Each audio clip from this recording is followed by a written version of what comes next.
এখন আহ্বান জানাবো ডক্টর পূর্বা সেনগুপ্ত মহাশয়কে। তার বিষয় শ্রী শ্রী মায়ের খুকি নিবেদিতা।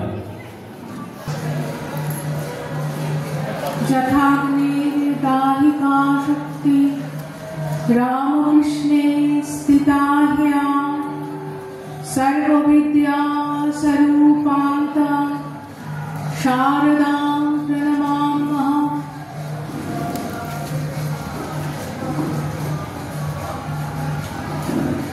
আজকে আপনারা সমবেত হয়েছেন ভক্ত সম্মেলনে। ভক্ত সম্মেলন মানে যাকে আমরা ভক্তি করি, পূজা করি, যাকে অনুসরণ করে আমরা চলি, তার প্রতি আমাদের আনুগত্য, তার প্রতি আমাদের ভাবনা, তার প্রতি আমাদের চিন্তা কতখানি ঠিক, কতখানি আমরা সঠিক পথে চলছি, সেটিকে একবার যাচাই করে নেওয়া। আমাদের ঠাকুর মা স্বামীজি বা দিব্যত্রয়ী যে ভাব আন্দোলনের মধ্যে এনে রেখেছেন, এনে ফেলেছেন কৃপা করে, সেই ভাব আন্দোলনের কয়েকটি বৈশিষ্ট্য আছে। তার মধ্যে একটি হলো আমরা প্রতি বছর 3টি মাস তাদেরকে বিশেষভাবে ভাবতে এবং স্মরণ মনন করতে চেষ্টা করি। প্রত্যেকটি ধর্মের প্রত্যেকটি ভাবে কতগুলো নির্দিষ্ট তিথি আছে, কতগুলি নির্দিষ্ট সময় আছে, যখন সেই ভাবানুসারী যে মানুষগুলি সেগুলি তারা কি করে, সেই ভাবটিকে নিয়ে নাড়াচাড়া করে, সেই ধর্মটিকে নিয়ে নাড়াচাড়া করে। যেমন ইসলাম, তারা 1 মাস ধরে রোজা পালন করে এবং এই সময়টিতে তারা নিজেদের ধর্ম নিয়ে আলোচনা করেন, চিন্তা ভাবনা করেন। তেমনি খ্রিস্টানদের মধ্যেও সেই একই রয়েছে। ডিসেম্বর মাসে শীতের সময় তারা নতুন ভাবে যিশুর আরাধনায় মেতে ওঠে। আমাদের হিন্দু ধর্মে 33 কোটি দেবতা, কিন্তু শ্রীরামকৃষ্ণ সেই 33 কোটি দেবতাকে নিজের অঙ্গে ধারণ করেও, নিজের সাধনায় অঙ্গীভূত করেও একটি বিশেষ সময়কে যেন আমাদের জন্য উপহার হিসেবে তুলে দিয়ে ধরে দিয়েছেন। আমরা আমাদের এই বিশেষ সময়টি কিরকম, আমরা দেখি মায়ের জন্মতিথি থেকে ঠাকুরের জন্মতিথি পর্যন্ত।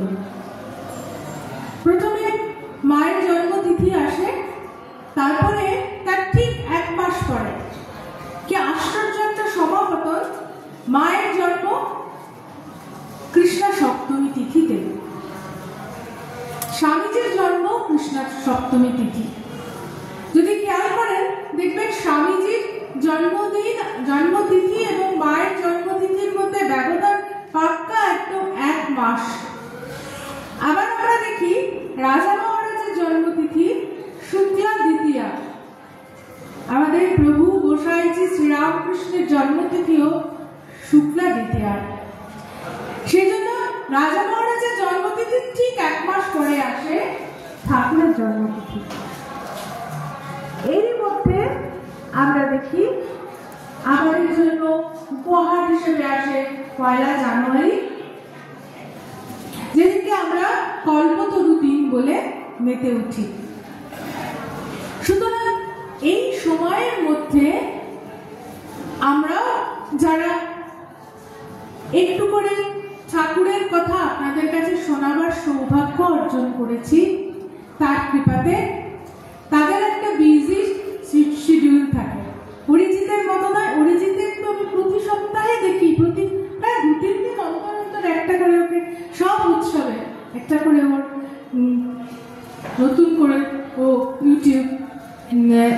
বসে। কিন্তু আমরা যারা সেই দিকে পথ মারাই না, তাদের জন্য এই সময়টা সত্যিকারের খুব ব্যস্ত হয়ে যেতে হয়। খুব ঘন ঘন একটা আশ্রম থেকে আর একটা আশ্রমে আপনাদের এই ভক্ত সম্মেলন অনুষ্ঠিত হয়।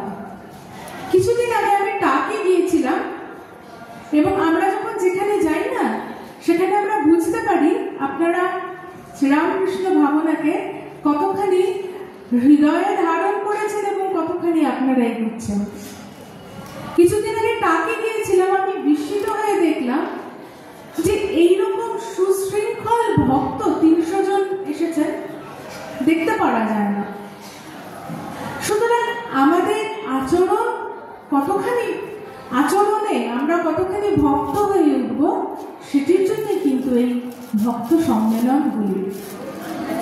যেহেতু ঠাকুর আমাদের বিশেষ সুযোগ দিয়েছেন, সেহেতু আমরা এই সময়টিতে খুব সচেতনভাবে তার স্মরণ মনন করব। আমার আজকে যে বিষয়টি, সেই বিষয়টি হলো মায়ের খুকি।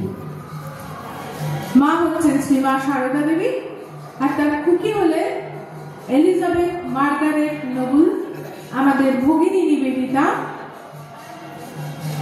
মায়ের সঙ্গে যেদিন প্রথম তার দেখা হয়েছিল, মা তার নাম জিজ্ঞেস করেছিলেন। সেই কেল্টিক তেজে তিনি উত্তর দিয়েছিলেন, আমার নাম এলিজাবেথ মার্গারেট নোবেল। মা খুব মিষ্টি করে বলেছিলেন, অত বড় নাম বাপু আমি বলতে পারবো না, আমি তোমাকে খুকি বলে ডাকি।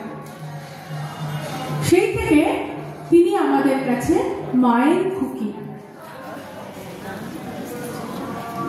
মায়ের খুকি ভগিনী নিবেদিতা তার স্বামী বিবেকানন্দর কাছে আসা এবং নিজেকে শ্রীরামকৃষ্ণ সারদাময় করে তোলা একটা অভিনব পথযাত্রা আমরা দেখতে পাই। একটা ফটোগ্রাফ আপনারা সকলে দেখে থাকবেন। মা এবং সিস্টার নিবেদিতা সামনাসামনি বসে রয়েছেন। এই আমার সামনে যে ফটোটি, সেটি নয়, মা আমরা যে ফটোটিকে পূজা করি সেই ফটো, এবং তার সঙ্গে আরেকটি ফটো আছে নত দৃষ্টিতে ফটো। মা চোখটাকে নামিয়ে আছেন, যা সমস্ত শাড়ির আবরণটাকে যেন আরো তিনি বেশি করে নিজেকে ঢেকেছেন, এবং আর একটি ফটো তিনি ওপর দিকে তাকিয়ে রয়েছেন। তিনটি ফটোই মিসেস অলি বুল তুলেছিলেন। ভগিনী নিবেদিতা তখন সামনে ছিলেন, এবং ওই দুটি ফটো, মায়ের ফটোর সঙ্গেই আরেকটি ফটো রয়েছে, যেটি হচ্ছে সিস্টার বসে রয়েছেন এবং তার সামনে মায়ের সামনে বসে রয়েছেন এবং দুজনে দুজনের দিকে তাকিয়ে রয়েছেন। আপনারা নিশ্চয়ই জানেন এই তৃতীয় ফটোটিকে অনেক দিন অথেন্টিক বলে মানাই হয়নি। বলা হয়েছিল এটা কোনোভাবে ফটোশপ করে এটিকে তৈরি করা হয়েছে, এটা সঠিক নয়, এই ফটোটি অথেন্টিক নয়। তারপরে যখন জানা গেল না যে এই তিনটি ফটো একসঙ্গে তোলা হয়েছিল এবং এই তিনটি ফটোই অথেন্টিক, তখন শুরু হলো একটি গবেষণা যে কোন ফটোটি আগে তোলা হয়েছিল।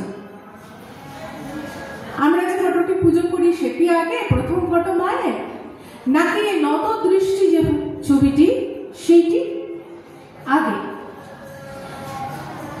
এ নিয়ে বিভিন্ন গবেষক বিভিন্ন যুক্তি দিয়েছেন। কেউ বলেন এটি আগের ছবি, প্রথম ছবি এটি হয়েছিল। কেউ বলেন যে না, ওই নত দৃষ্টি মায়ের যে ছবি ফটো তোলা হয়েছিল সেটি আগে।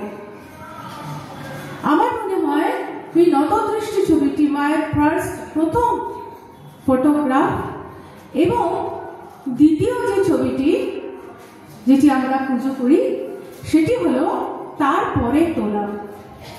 কারণ মা লজ্জাশীলা ছিলেন। মা যখন বসেছিলেন তার তখন বাহ্য জ্ঞান ছিল না, মায়ের চুলটি সামনের দিকে করে দিয়েছিলেন। আমি শুনেছি যারা মায়ের প্রত্যক্ষদর্শী একজনের কাছ থেকে শোনা যে যেটুকুনি মায়ের কেশদাম আমরা সামনে দেখি সেটা হচ্ছে 1/4, 4 ভাগের 1 ভাগ। এতই তার চুল ছিল, একবারে অনেক। তিনি দেবী কালী, তো তিনি বলছেন লোকে বলে কালী। শিবুদা জিজ্ঞাসা করছে তাকে, তুমি কে? প্রথমে মা বলছেন কেন তোর খুড়ি? বলছেন বেশ, তাহলে তুমি একা একা গ্রামে যাও। তখনকার দিনে একা একা যাওয়াটা বিশাল বড় একটা অন্যায়ের ব্যাপার ছিল।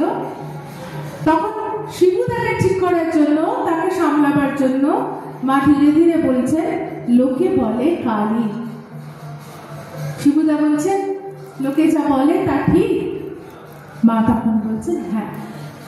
তাহলে তার শ্রীমুখ উচ্চারিত যে কথা, সেই কথা অনুযায়ী তার কতখানি চুল ছিল।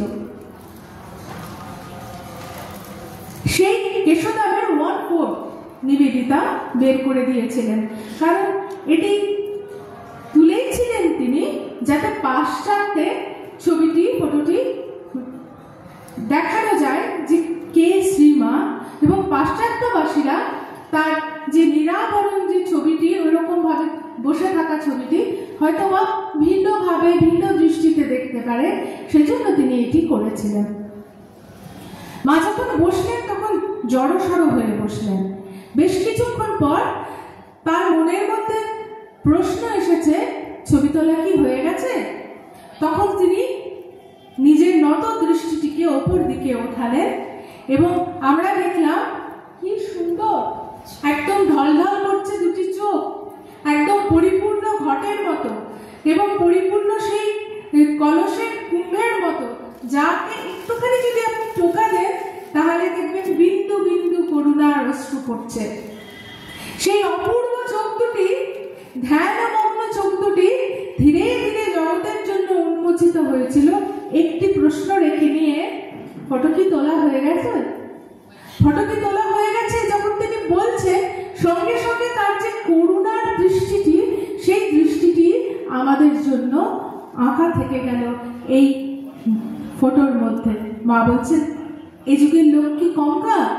অবতারের ফটো তুলে নিয়েছেন। শুধু অবতার কেন, অবতারের শক্তির ছবিও আমরা পাচ্ছি।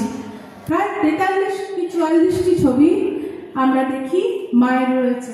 এবং প্রথম সারদা সাহিত্য, মা সারদা কেমন ছিলেন? তিনি অবগুণ্ঠনবতী ছিলেন, তিনি একদমই পর্দানসীন ছিলেন, কেউ তাকে দেখতে পেত না এবং ঠাকুরটি মেনটেন করতেন। মা বলছেন যেমন করে পাখি শাবককে ঢেকে রাখে, ঠিক তেমনি করে ঠাকুর আমাকে ঢেকে রাখতেন। এবং ঠাকুরের এই যে ঢেকে রাখা, সেই ঢেকে রাখাটি ঠাকুরের পার্শ্বদ যারা ছিলেন, ভক্ত যারা ছিলেন, তারা কিন্তু খুব ভালোভাবে মেনটেন করেছেন। শোনা যায় একবার গিরিশ ঘোষ কারোর মুখে মায়ের সম্বন্ধে একটা কথা শুনে, একটা বিচ্ছিন্ন কোনো মন্তব্য শুনে তাকে বলেছিলেন তুমি কখনো আর এখানে আসবে না, এ মুখও তুমি হবে না। এতটাই তারা কঠোর ছিলেন মায়ের আব্রু রক্ষার্থে। আমরা দেখছি সিস্টার নিবেদিতা সেই ঠাকুরের মাধুর্য মূর্তিকে, ঠাকুর যেমন আমাদের ত্যাগের ঐশ্বর্য দেখিয়ে গিয়েছেন, ঠিক তেমনি ভাবে মা দেখিয়েছেন মাতৃত্বের মাধুর্য। এই দুটো মিলেমিশেই কিন্তু রামকৃষ্ণ ভাব আন্দোলন। এই দুটো যদি না থাকতো তাহলে আন্দোলন পরিপূর্ণ হতো না। এই মাতৃত্বের যে মাধুর্যকে সকলের মধ্যে ছড়িয়ে দিয়েছেন প্রথম তিনি মায়ের কথা লিখছেন। মা কিরকম ভাবে শাড়ি পরেন, কিভাবে তিনি ব্যবহার করেন, কিরকম ভাবে তার কথা উচ্চারিত হয়, স্বামীজিরা কিভাবে তাকে দেখেন, সবই আমরা প্রথম জানতে পারি ভগিনী নিবেদিতার লেখার চিঠির মধ্যে।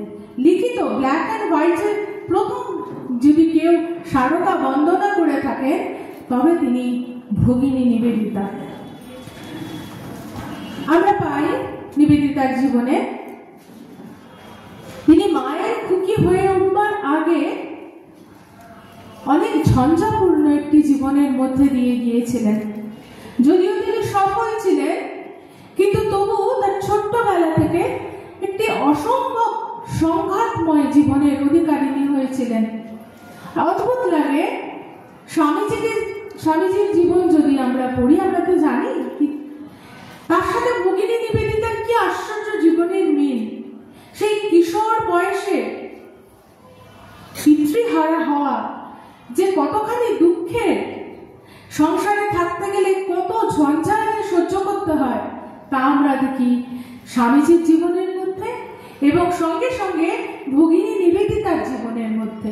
আরো আশ্চর্য হবেন আপনারা যদি আপনারা আলাসিঙ্গা পেরুমলের জীবনী পড়েন, দেখবেন স্বামীজির জীবনে যা যা ঘটেছে, যা যা দুঃখের মধ্য দিয়ে স্বামীজি গিয়েছেন, স্বামীজির সেই স্নেহময় সন্তান আলাসিঙ্গা পেরুমল, সে কোন সুদূর দক্ষিণে তার জন্ম হয়েছিল, তার জীবনে ঠিক সেই রকম ঘটনাগুলির সমাবেশ। স্বামীজি যেমন একটি প্রশ্ন নিয়ে ঘুরেছেন, শিবের সংসারে কেন এত অশিবের তাণ্ডব? তার মন ভর্তি নাস্তিক ভাব, সত্যি কি ঈশ্বর আছেন? তাহলে এত দুঃখ কেন মানুষের জীবনের মধ্যে? বন্ধুকে বলছেন চুপ কর, যার পেটে অন্ন আছে তার কাছে ব্রহ্ম নিঃশ্বাস, কিন্তু যার পেটে অন্ন নেই তার কাছে সেটা বজ্র নিঃশ্বাস। ঠাকুরকে কেউ কোনোদিনও বলেছিলেন দক্ষিণেশ্বরে নরেনের ভারী অহংকার। ঠাকুর উত্তর দিয়েছিলেন, না রে, ওটা অহংকার নয়, ওটা তেজ। যেদিন দুঃখের সঙ্গে ওই তেজ মিলে যাবে, মিশে যাবে, পরিচিত হবে, সেই দিন ওই তেজ করুণা হয়ে পৃথিবীতে বয়ে যাবে। তিনি তার নরেনকে খুব ভালো চিনতেন এবং জানতেন যে সত্যি সত্যি এমন একটি দিন আসবে। সেই ক্ষত বিক্ষত দিনের মধ্যে দিয়ে নরেন্দ্রনাথের মাকে চেনা, দেবীকে চেনা, মা কালীকে চেনা এবং সঙ্গে সঙ্গে নতুন ভাবে বিবেকানন্দ হয়ে ওঠার যাত্রাপথ। নিবেদিতার ক্ষেত্রেও আমরা দেখি যে পিতাকে হারিয়ে দুই বোন মিলে বোর্ডিং স্কুলে, মা গিয়েছেন মা দাদুর কাছে, মানুষ হচ্ছে। দাদু এবং ঠাকুরদা দুজনেই, একজন হচ্ছেন ধর্মযাজক আর একজন হচ্ছেন বিপ্লবী। দুজনেই এমন একটি আদর্শ চরিত্র যে নিবেদিতা অত্যন্ত প্রাণিত হতেন দুজনের মধ্যে দিয়ে। দুজনের চরিত্র তার কাছে অত্যন্ত প্রেরণাপ্রদ ছিল। তার পিতাও খুব ভালো ধর্মযাজক ছিলেন এবং তার যে বক্তৃতা দেওয়ার, প্রিচ করবার যে টেকনিক, যে ভঙ্গিমা, সেটা নিবেদিতা খুব ফলো করতেন। আমরা দেখছি সেই জীবনটাকে অতিক্রম করে অনেক ছোট বয়সে তিনি স্কুলে ঢুকলেন, শিক্ষয়িত্রী হয়ে নতুন একটি স্কুল তৈরি করলেন, নতুন পদ্ধতিতে স্কুল তৈরি করলেন। আপনারা মনে করবেন না যে নিবেদিতার জীবনে কিছুর অভাব ছিল। তিনি কিন্তু অত্যন্ত সাহিত্য মনস্ক ছিলেন এবং বড় বড় তখনকার দিনের যে চিন্তাবিদ, তাদের সঙ্গে তিনি পরিচিত হয়েছিলেন। কিন্তু তার জীবনে এলো ঈশ্বরের প্রতি অবিশ্বাস। তিনি মোটে আর চার্চের যে প্রদর্শিত যে পথ, ধর্মের পথ, সেটিকে আর মানতে চাইলেন না। তিনি চার্চে যাওয়া ছেড়ে দিলেন। তিনি একটি খনি অঞ্চলে কাজ করেছিলেন, কাজ নিয়েছিলেন সেবা করার জন্য। কিন্তু কিছুদিন পরে তিনি জানতে পারলেন যে এই সেবা হচ্ছে শুধুমাত্র খ্রিস্টানদের জন্য, মানুষের জন্য সেবা নয়। সুতরাং তার মন উঠে গেল, তিনি কাজ ছেড়ে দিলেন। ছেড়ে দিয়ে তিনি চলে এলেন এবং তিনি একটি স্কুল তৈরি করলেন। নিজে যে শিশু, আমরা নার্সারি যে ট্রেনিং বলি, সেই নার্সারি ট্রেনিং এর প্রতি তার একটা অদ্ভুত, বাচ্চা মানুষ করা, বাচ্চাকে আমি কি করে পড়াবো, কি করে আমি সেটাকে তাকে বড় করে তুলবো, তার প্রতি, শিশু শিক্ষার প্রতি তার একটি নিজস্ব ধারণা ছিল, মৌলিক চিন্তা ছিল। সেই মৌলিক চিন্তা দিয়ে, মৌলিক পদ্ধতি দিয়ে তিনি একটি স্কুল তৈরি করলেন। সেটি যখন সাকসেসফুল, তখন তিনি স্বামীজির দেখা পেলেন। এবেঞ্জার কুক নিবেদিতার বন্ধু ছিলেন। শুধু তিনি বন্ধু ছিলেন বললে তাকে সঠিক তার বিশ্লেষণ করে যাবেন, মর্যাদা দেওয়া যাবে না। এবেঞ্জার কুক ছিলেন এক অদ্ভুত মানুষ, একটি শিল্প আন্দোলনের এক পুরোধা পুরুষ। তিনি শিশু শিক্ষার ক্ষেত্রে ছবি, পেইন্টিং এর কি অবদান সেটি তিনি প্রতিষ্ঠা করেছিলেন। প্রথম এবেঞ্জার কুক, যারা এডুকেশন নিয়ে পড়াশোনা করেন আপনারা, তাদের মধ্যে আপনারা পড়বেন এবেঞ্জার কুক কত বড় পার্সোনালিটি ছিলেন। সেই এবেঞ্জার কুক জানালেন যে হিন্দু এক সন্ন্যাসী আসছেন, তুমি কি যাবে সেখানে? যে হ্যাঁ যাব। সেই ছোট্ট একটি ঘর, সেই ঘরের মতো গোলাকার একটি ঘর, এবং সেই গোলাকার ঘরের মধ্যে নিবেদিতা ঢুকে সেই সন্ধ্যায় দেখেছিলেন একটি মাত্র চেয়ার খালি আছে, যে চেয়ারটি বক্তার ঠিক উল্টো দিকে, সামনাসামনি। নিবেদিতা স্কার্ট গুটিয়ে সেখানে বসে পড়লেন এবং কিছুক্ষণের মধ্যে স্বামীজি এলেন। তিনি শিব শিব উচ্চারণ করছেন, চারিদিকটা ধোঁয়ার গন্ধে ভর্তি। স্বামীজি শুরু করলেন। এটা কি আমাদের মনে হয় না যে হঠাৎ করে সিস্টার নিবেদিতার মতো অত মনস্বিনী কি করে, কিসের জন্য, কেন, তিনি কি শুনেছিলেন যার জন্য তিনি এক বক্তৃতার মধ্যে দিয়ে তার জীবনটা পাল্টে গেল? কি বলেছিলেন স্বামীজি? স্বামীজি তো শুধু তাকে উল্লেখ করে বলেননি, স্বামীজি উপস্থিত সকলকেই বলেছিলেন। তাহলে তিনি কি বলেছিলেন, কি ছিল তার মধ্যে? স্বামীজি বললেন, দেখো, আমাদের যে যাত্রা, সেই যাত্রা স্বর্গের জন্য নয়, নরকের জন্য নয়, মুক্তির জন্য, মোক্ষ লাভের জন্য। আমরা সুখ চাই না, দুঃখও চাই না, আমরা চাই শান্তি। নিবেদিতা খুব অবাক হয়ে গেলেন। মোক্ষ বলে কিছু একটা আছে বুঝি? সেটি কি সত্যি সত্যি পাওয়া যায়? সেটি কি সত্যি সত্যি লাভ করা যায়? আমরা তো নয় সুখ, আমরা সব সময় কি করি? সুখ লাভের জন্য, দুঃখ বর্জনের জন্য ধর্ম অনুষ্ঠান করি, কিংবা স্বর্গ লাভের জন্য, নরক থেকে নিষ্কৃতি পাওয়ার জন্য আমাদের যাত্রা। কিন্তু এগুলোর কি কোনো মূল্য নেই? শান্তি ও মোক্ষই কি সঠিক পথ? এটি কেন, এটা সত্যি সত্যি কি পাওয়া যায়? এটা আমরা এখন বুঝতে পারছি না, কিন্তু সেই যুগে একটি খ্রিস্টান মন কিভাবে সেটি গ্রহণ করেছিল সেটি কিন্তু বুঝতে হবে। এখন ধীরে ধীরে যতই বিদেশে আমরা দেখি, মানুষের কিন্তু খ্রিস্টানিটির প্রতি, সেমিটিক রিলিজিয়ানের প্রতি যে আগ্রহ, সেটি কমে যাচ্ছে। তার কারণ যুক্তিহীন যে স্বর্গ কি সত্যি আছে, নরক তাহলে কোথায়, কোনটা নরক কোনটা স্বর্গ, এই নিয়ে এই কোশ্চেন উঠছে। এবং এই দুটির কোনটি যে আমাদের ধর্ম বলে না, এবং আমরা যে মোক্ষ লাভের জন্য এগিয়ে যাই, এবং আমরা, আমাদের যাত্রা হলো শান্তি। তারপর স্বামীজি বললেন, এই যে সামনে ঘড়িটা দেখছো, এটি যতখানি বাম দিকে যাবে ঠিক ততখানি ডান দিকে যাবে, এটাই বিজ্ঞান।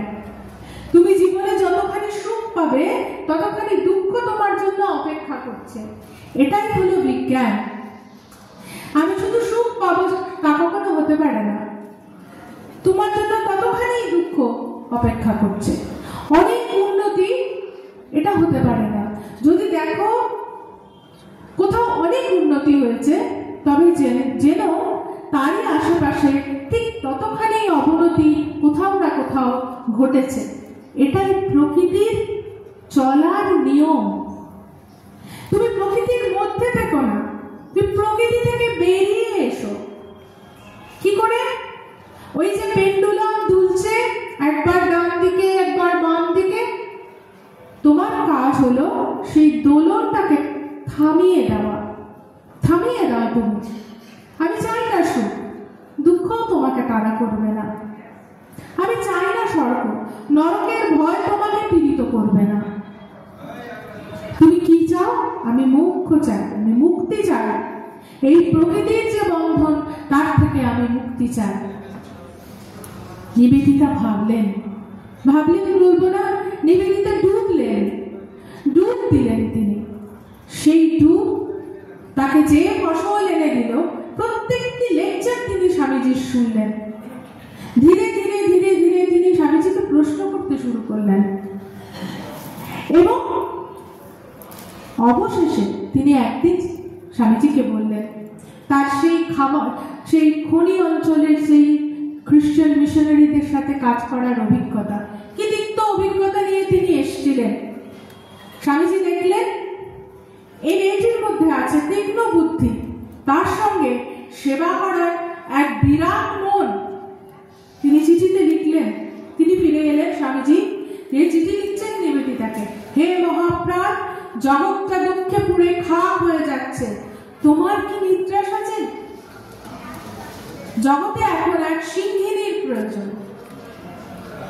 স্বামীজির মতো ওই মানুষ, ওই রকম তেজীয়ান মানুষ, যাকে আমরা স্বয়ং শিব বলি, তিনি যাকে বলছেন যে ইনি সিংহিনী, তাহলে তার মধ্যে কতখানি তেজ, কতখানি বুদ্ধিমত্তা ছিল, এটি আমাদের কল্পনা করার বিষয়। এরপরে আমরা দেখছি নিবেদিতা যখন এলেন, 1 জানুয়ারি মাস নিবেদিতা এলেন, নিবেদিতার জাহাজ খিদিরপুরে এসে লাগলো, স্বামীজি স্বয়ং গিয়ে তাকে নিয়ে এলেন। তখন অন্য স্বামীজিকে দেখছেন নিবেদিতা, এটা কে? মাথা ন্যাড়া, মুন্ডিত মস্তক, একটু যেন রোগা হয়েছেন স্বামীজি। তার চারপাশে আরো কয়েকজন সন্ন্যাসী তারই মতো পোশাক পরা, কেউ একজন ফুলের মালা তাকে দিয়ে তাকে অভ্যর্থনা জানালো। নিবেদিতা লিখলেন, আমি জয়ী হয়েছি, অবশেষে আমি ভারতবর্ষে। সেই কবেকার স্বপ্ন, যখন ছোট্ট ছিলেন তখন তাকে তার পিতৃবন্ধু বলেছিলেন ভারতবর্ষের কথা, ঝাঁক ঝাঁক টিয়া পাখি, সুন্দর সবুজ মলমলের মতো ঘাস, সুন্দর নদী। অবাক হয়ে ভাবতেন নিবেদিতা, এরকম কোন দেশ আছে? ছোট্ট ছোট্ট হাতে অ্যাটলাসটাকে পারতেন, পেরে তিনি হাত বুলিয়ে দেখতেন কোথায় ইন্ডিয়া লেখা। সেই পিতৃবন্ধু বলেছিলেন, কোনো না কোনো দিন সেই ভারতবর্ষ তোমাকে টানবে, তুমি যাবে সেদিন। কেন বলেছিলেন? কিসের জন্য বলেছিলেন? কি দৃষ্টি, দূরদৃষ্টিতে তিনি দেখেছিলেন ওইটুকুনি বাচ্চার মধ্যে। সত্যি তা আশ্চর্য। কিন্তু আমরা দেখেছি সিস্টার এলেন, পরের দিন যখন তাকে দেখা গেল তখন গোটা মুখে মশার কামড়ে লাল লাল লাল দাগ, কিন্তু তিনি প্রচন্ড তার আনন্দ। সিস্টার নিবেদিতার জীবনে একটা অদ্ভুত জিনিস ছিল জানেন, তার মধ্যে প্রথমত তিনি কখনো নিজেকে লুকিয়ে রাখতে পারতেন না। প্রচন্ড হাসি পাচ্ছে, তিনি গম্ভীর হয়ে আছেন, এমনকি তিনি কোনোদিনও পারতেন না।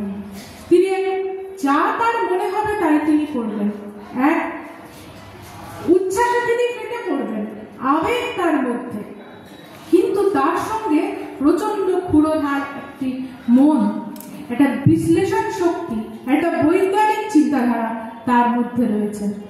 আর দ্বিতীয়টি ছিল বড় ভয়ানক গুণ, তিনি দুটি পরস্পর বিরোধী বিষয়কে মিলাবার চেষ্টা করতেন এবং সেই চেষ্টাতে তিনি ক্ষতবিক্ষত হতেন। ঠিক যেমনটি হয়েছিলেন রামকৃষ্ণ মিশন, নবগঠিত রামকৃষ্ণ মিশন এবং ব্রাহ্ম যে আন্দোলন, রবীন্দ্রনাথ ঠাকুর বাড়ি থেকে যে আন্দোলন গড়ে উঠেছিল, এই দুটো আন্দোলনকে তিনি এক চেষ্টা করতেন, স্বপ্ন দেখতেন যে এ দুটি কখনো না কখনো মিশে যাবে, মিলে যাবে। একদিকে তিনি একদম অনুগত প্রাণ নিবেদিতা, রামকৃষ্ণ বিবেকানন্দের নিবেদিতা, নিজে লিখছেন, সই করছেন। অন্যদিকে তিনি ব্রাহ্ম জগদীশ চন্দ্র বসুর জন্য, তার গবেষণার জন্য প্রাণ দিচ্ছেন। দুটো পরস্পর বিরোধী জিনিসের মধ্যখানে তিনি থাকতেন এবং ক্ষতবিক্ষত হতেন। তাকে বুঝেছিলেন ব্রহ্মানন্দ, স্বামীজি তো বুঝেছিলেনই।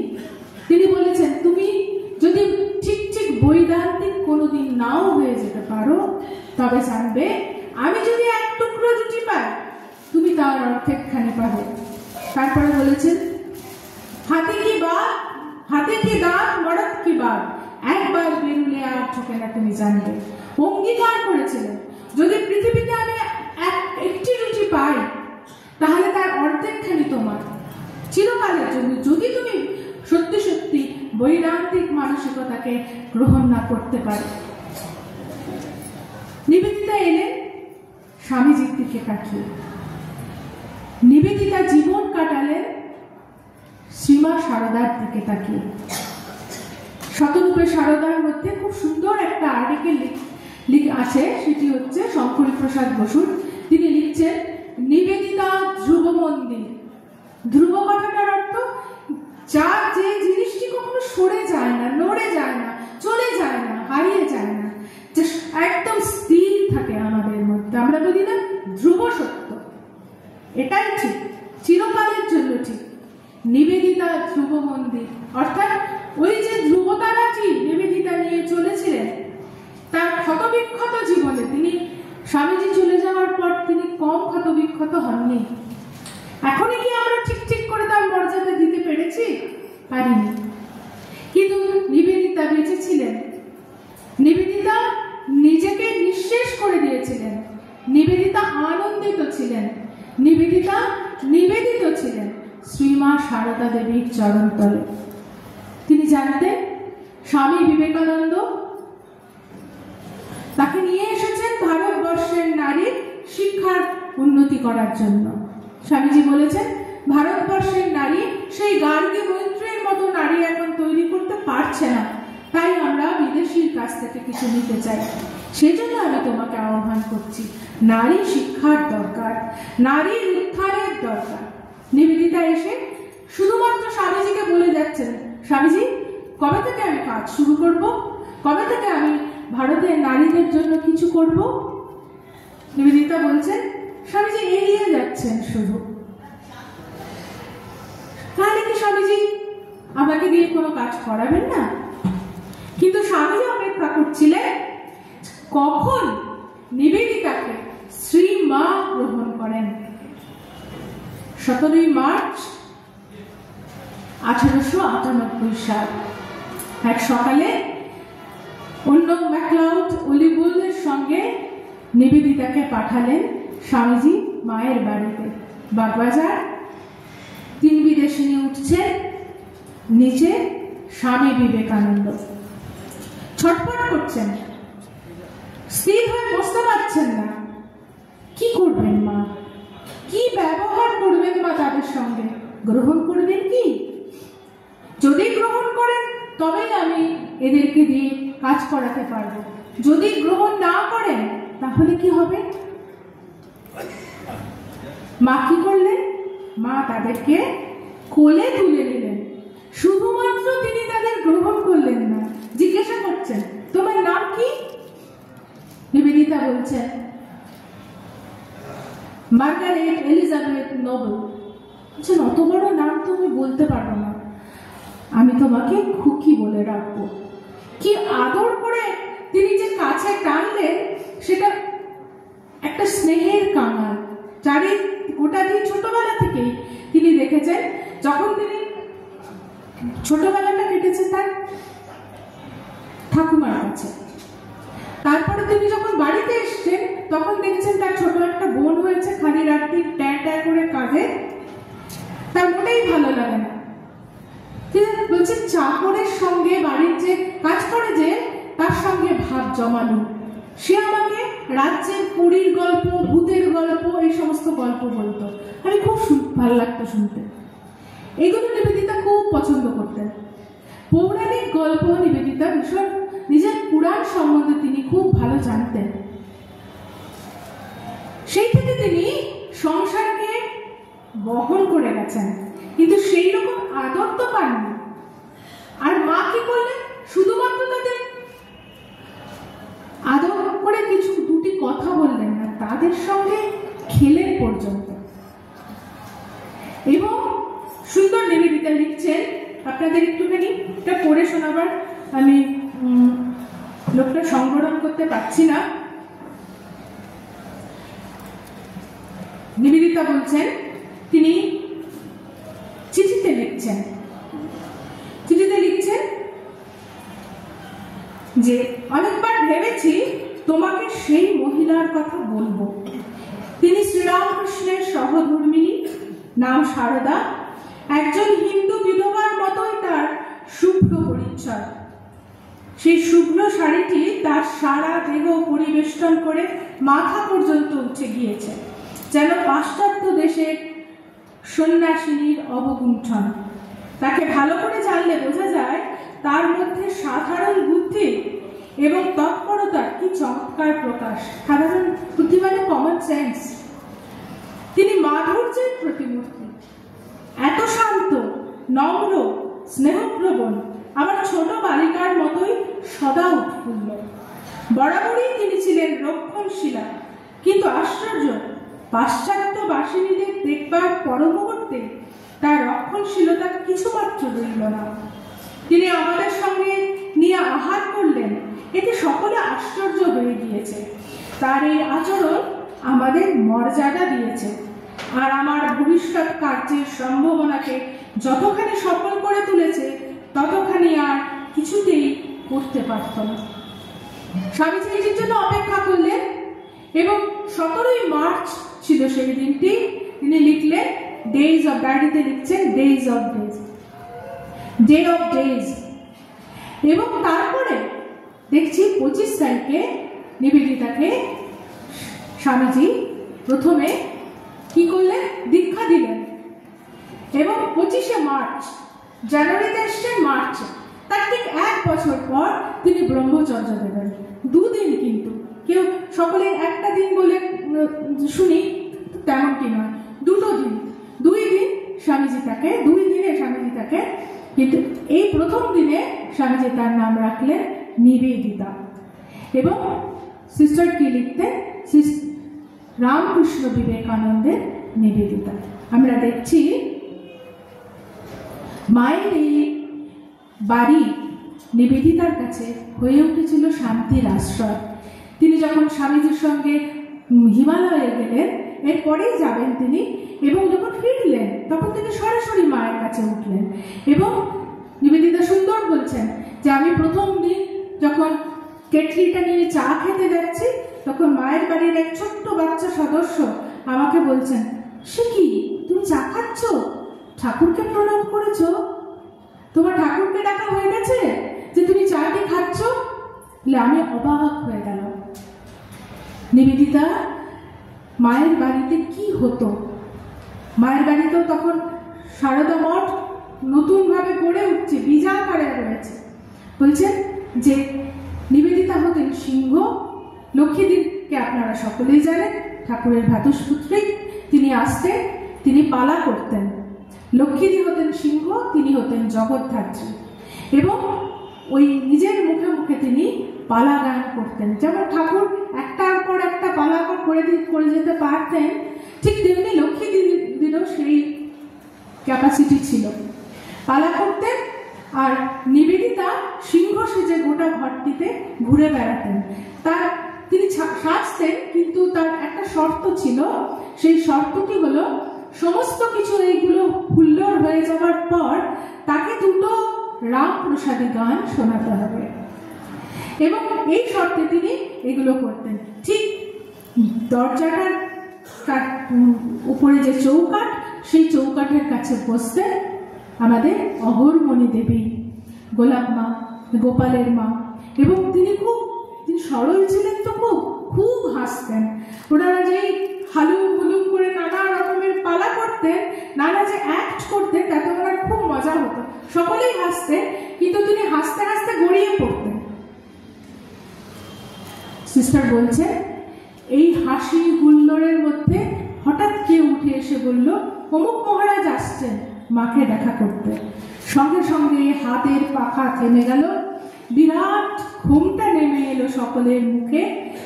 যিনি প্রণাম করতে আসবেন তিনি এলেন, এসে প্রণাম করে চলে গেলেন। সঙ্গে সঙ্গে আবার সেই ঘুমটা খুলে গেল, আবার আরম্ভ হলো সেই মজলিস। তিনি ছোট ছোট জিনিসগুলো মায়ের খুব খেয়াল করতেন, আলো যেন মায়ের মুখে না পড়ে, মায়ের বাড়ির যে কাঁচের জানলা সেটা যেন তকতকে পরিষ্কার থাকে, সব কিছুতেই তিনি ছিলেন মাতৃময়। এবং নিবেদিতার ভারতবর্ষের নারীদের উপর যা লেখা মাস্টারজি সোয়াইমের মধ্যেও আমরা পাই, এবং আরো দুটো ওয়ে অফ ইন্ডিয়ান লাইফের মধ্যে আমরা পাই, সমস্ত কিছুর মধ্যে মা শারদা কিন্তু প্রচ্ছন্নভাবে রয়েছেন। তার যে শেষ যাত্রা, মা খুব দুঃখ পেয়েছিলেন তিনি যখন চলে গেলেন।